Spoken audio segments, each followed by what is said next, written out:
This is something that many Pantoja fans might not like to hear. But the honest truth is, there's a 70% chance or higher that if he fought Van again, he will lose.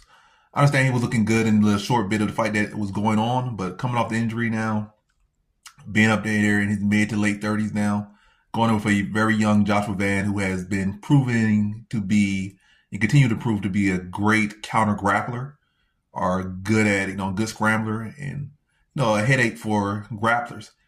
High pace. He's a terrible matchup for Pantoja already.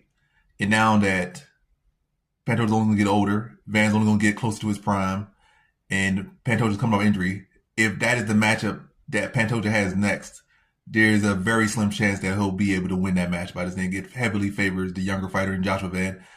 And now that Van coming in there with a win, yes, it might not be the biggest win to be proud of necessarily for his performance, but it's a win that he should be proud of nonetheless. Like I know a lot of people are hating on Van, like, why you're so excited.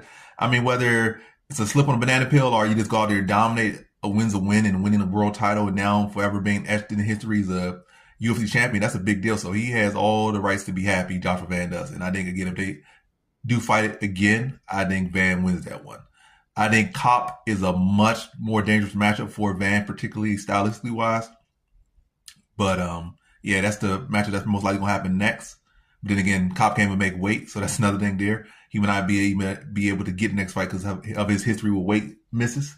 But yeah, if that match is actually able to happen, Cop is actually able to make weight. That fight I think is much tougher stylistically for Van than the Pantoja rematch. But again, I think 70% chance or higher that Van beats Pantoja if they do fight again.